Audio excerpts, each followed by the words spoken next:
Good morning.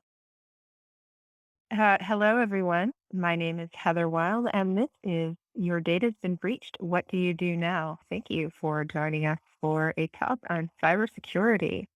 Show of hands in the audience. How many people here have been through a security breach before? It's a really difficult thing to go through. I know we're going to be talking about what to do once you've been breached. A little bit about me. I'm currently the CTO of a company called Rocketeer, but I was an early employee at Evernote where we went, unfortunately, one of the larger breaches in Silicon Valley. We had to reset over 50 million user accounts because of a security breach. But we also had some smaller incidents over my time there. One of them was a minor thing that happened due to some forum software that we were using and some other things. So it can happen to every company, really. I'm also an international executive coach, speaker. I work with universities, ecosystems, incubators, accelerators, and I've received awards for other things that I do. So that's a little bit about me.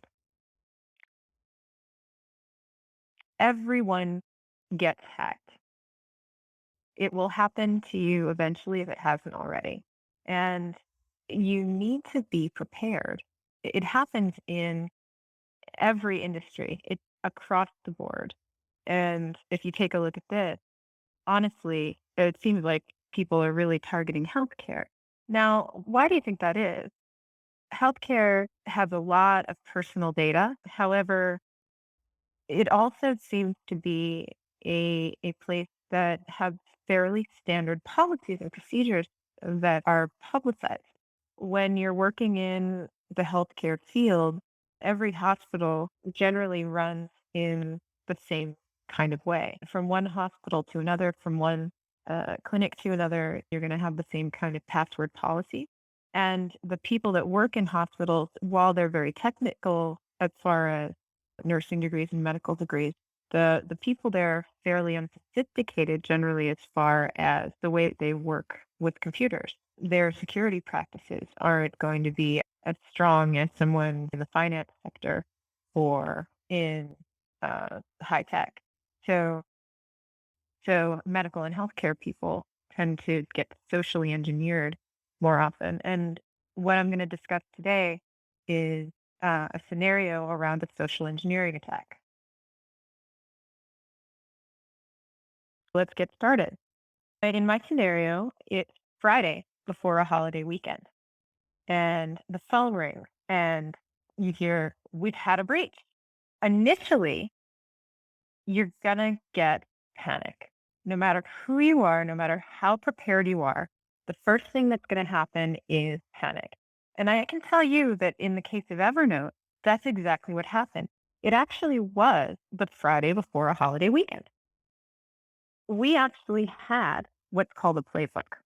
We had prepared for some kind of incident. We didn't know it was going to be a security breach, but we had an incident response playbook already designed. And every single one of the people that was part of it was on vacation. One person was on their boat, one person was out skiing, another person was on the way to their cabin in Colorado. And so people were on vacations that were mildly unreachable. This is when we found out there's a breach. We had a playbook, we had people to call, but part of the panic was how are we going to get these people? Within 4 hours, we had a video conference with with all of these people. One was in his snowsuit at the top of a mountain. Another was on his boat holding a Mai Tai. So it doesn't matter. If you have a chain of command, if you have a chain of events, you just go down the list and you start doing.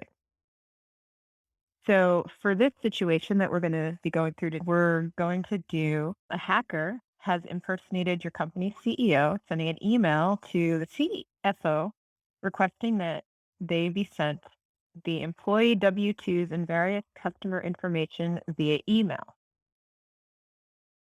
The CFO responds right away, sending out the requested information, and later finds out that something was wrong with it. Now, some of you may be automatically having their hackles raised because, first of all, This kind of information should never be sent via email. Any kind of personally identifiable information like a W-2 should only be sent via an encrypted format or printed out and handed out by hand.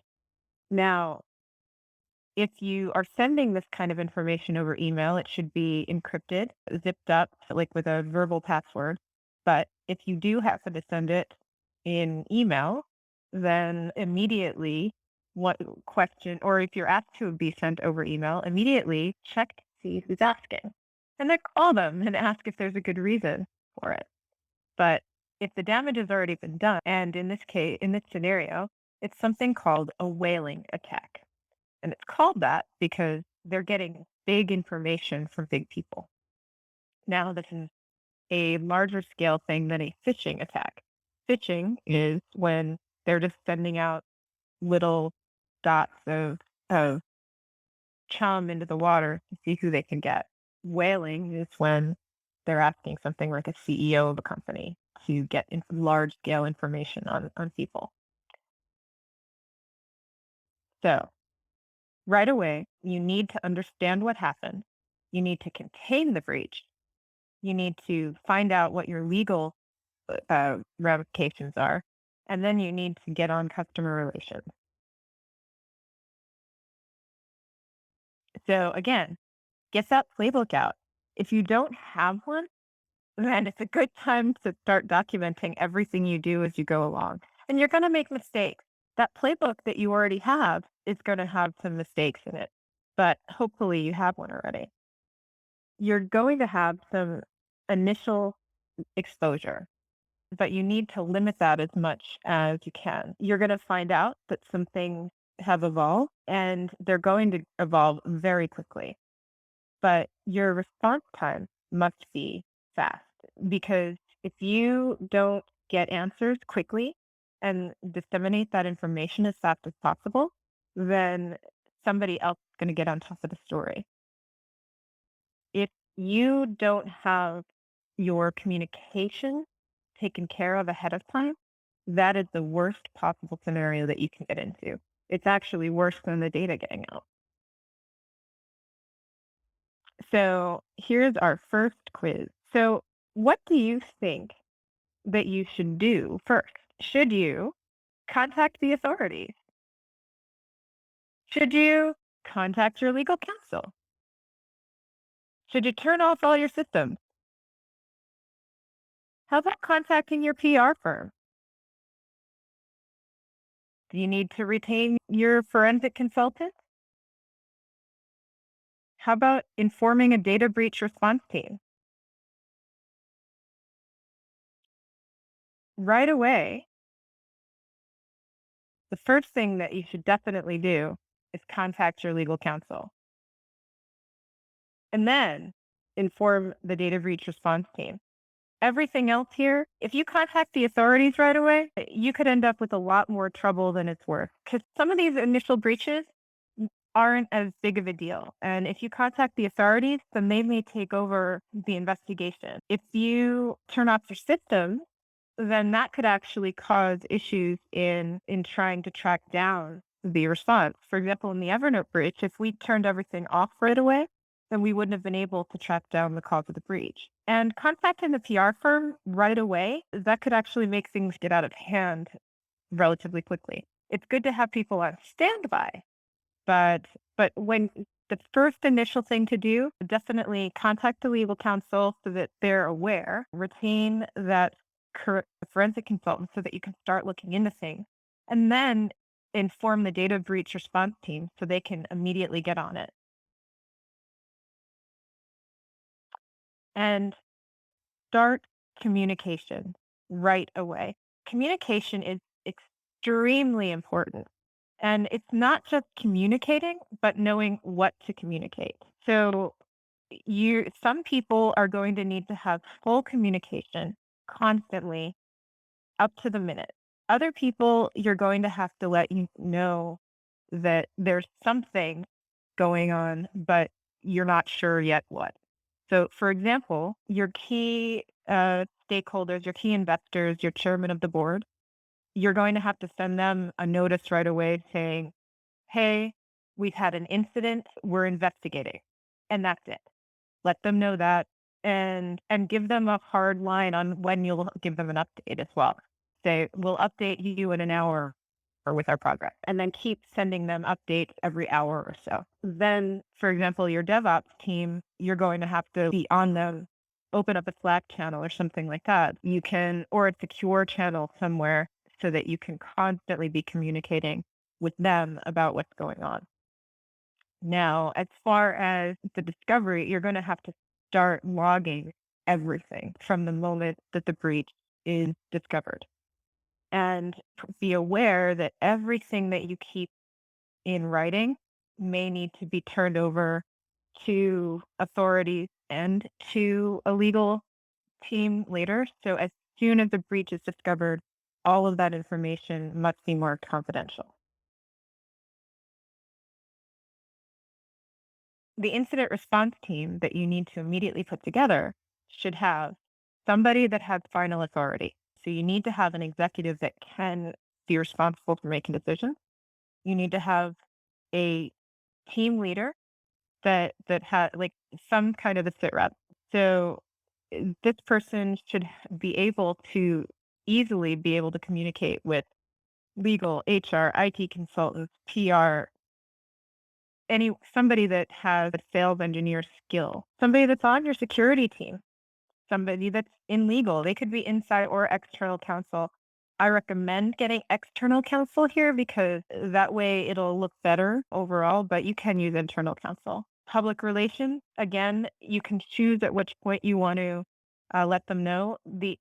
Some sometimes the earlier the better, just because they need to start getting on top of that communication. And then definitely get external forensic advisors, because there somebody neutral needs to start examining your data. Now, if it's been an employee type breach, you're going to need to get HR involved. If any PII from your employees is involved, HR needs to know right away, and your financial team will always have to be involved if there's if any kind of financial data has been taken or suspected taken. Now, second quiz. What is the second type of thing to do? So, should you turn off your systems yet? Is it time to notify the authorities? Should you be securing and preserving evidence? How about analyzing the breach? Is it time to contact that PR firm? How about contacting your insurance carrier?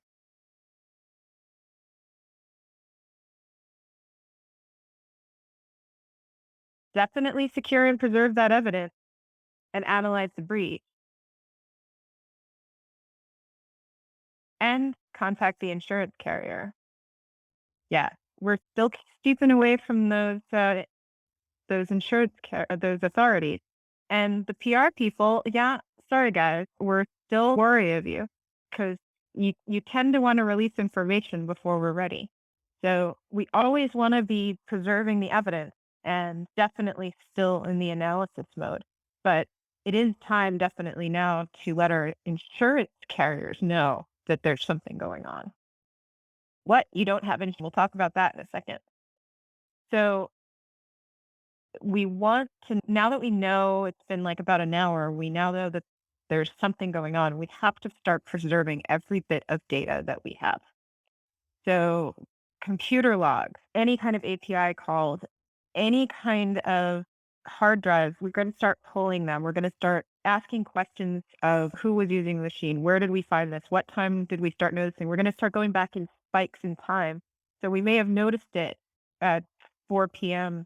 on Friday, but we're going to start doing log analysis to see, oh, maybe we started noticing these patterns coming in from a certain country all the way back to 2 weeks. Oh no, this breach has really been going on longer than we thought. We're going to start getting advice from those third party forensics guys that we started talking to about an hour ago. This is about the time that we're going to start spinning up a shadow system, so that if the breach is still in progress, we're going to not alert the people that are still causing it, but we're going to we're going to divert them to a new instance. And then we'll be able to shut down the real systems and silo them over. So this is when the real cool stuff starts to happen. We don't want to run antivirus. We don't want to do anything at this point that's going to spook the people that are hacking.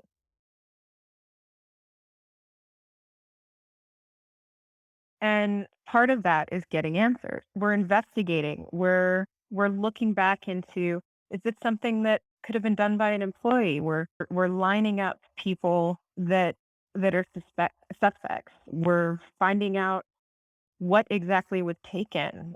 Was anything taken? If we're on an open ledger type system, it makes it much easier to see when exactly something started looking strange. But with all of the data logs that are available, everything can be found so much more quickly. But some of these investigations can take a lot less time than they used to. But with today, it again, you can generally get insurance on security breaches. So it's time at this point within the first few hours to contact any insurance carrier you have for cyber liability insurance. And this way, if somebody's trying to blackmail you, if you're getting a notice saying, "Hey, we've got your data, we want you to send us a certain amount of money," then you can contact your carrier and say, "Hey, we're being extorted for this."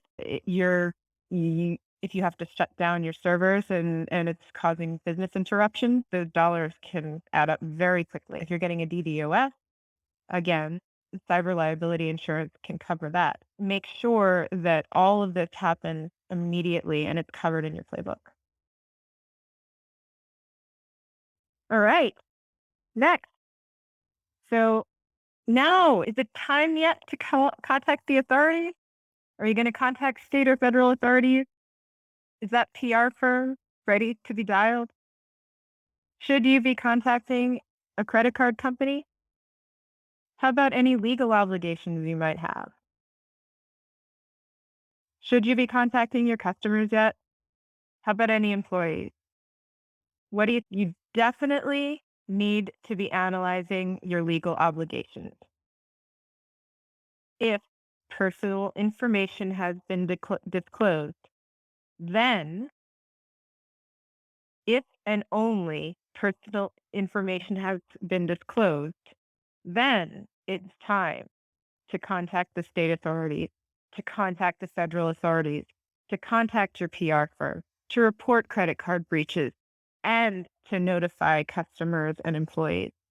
This is where things get really tricky because when you have when personal identifiable information has been disclosed, when these things have been taken, then unfortunately, you lose a lot of your power as an investigator. When the state and federal authorities come in, then you are required to disclose information to people in a certain way and at certain times. And once you do that, unfortunately, any type of tracking that you were trying to do may be so say you were trying to shadow a server. Say you were trying to do a stealthy investigation. Unfortunately, you can't do that anymore. If you're required to disclose that you were hacked within a certain amount of time, then suddenly the hackers know that you were hacked. Well, then they may stop or they may get more desperate. They may have been doing a slow and suddenly they may just go for broke. If you have to deal with safe harbor, if you have to deal with different kinds of, just depending on the type of disclosure, depending on what state you're in, depending on what country you're under different obligations on what you have to do. And in some cases, the authorities will come in and take over the investigation entirely, and you'll have no rights at all. You may not even be able to disclose anything. So, in some cases, you may wonder why you didn't find out until about a year after a hack happened, why you weren't told until then. That may be because the investigation was still ongoing and the company wasn't legally obligated, what wasn't allowed to tell you until then. By reporting a hack, you lose some of that momentum that you had. So remediation is very careful. You have to know. what to do. You have to be careful as far as what to order to what to offer to people. You may want to be able to, if private information has been taken, you may want to offer that credit card monitoring service. You may want to offer identity theft services, but and talking about those public relations teams, you may want to have a PR firm or just use your internal PR, but you want to make sure that they work with your legal team because they you don't want to admit that's the worst thing that you could do because again, it's it has to be the right message. For Evernote, while we had that incident, I believe our team made sure that the message was crafted very well so that people understood exactly what happened in a way that was presented well to them. Now, people are going to need to have a way to contact you. As soon as they find out that there's been an incident, they need to have they need to have a number that they can call. They need to have customer support team that they can call. They need to have a place that they can write to. And if they don't, if they just hear radio silence from you, then it's going to be a difficult time. So you have to have in your playbook pre-written responses that can account for basically everything. If you and that have been passed by your legal team. If you don't have that, if you don't have facts on your website, if you don't have generic incident response communication, then you're going to generally have a hard time with this response. Legal issues are going to arise. There's going to be an inordinate amount of cost for this because people will have many litigation issues. So this is where your cyber liability insurance can come in handy because the cost of remediation is astronomical, as well as the forensic investigation coverage. So this is going to be really difficult to cover, and it is hard to come up with. So, in summary, what you do need to do is make sure that you have a playbook that covers all of these considerations, that you have somebody that is in charge of your security plan, that you do have regular testing for all of this, and that you investigate anything that comes up, anything that's out of the ordinary. Even if you just have some random spikes that come up in your log, make sure that you check them. Like any latency that you have, check that. Build security around your risk. Make sure that you have encryption and please don't send unencrypted, personally identifiable information over your email systems or chat systems because it is the first place to be socially engineered. Make sure that you have a budget for security and make sure that you are creating that plan and do training constantly. I make sure that I train my team quarterly on security drills, just like the ones we did today and that's about it. Thank you very much.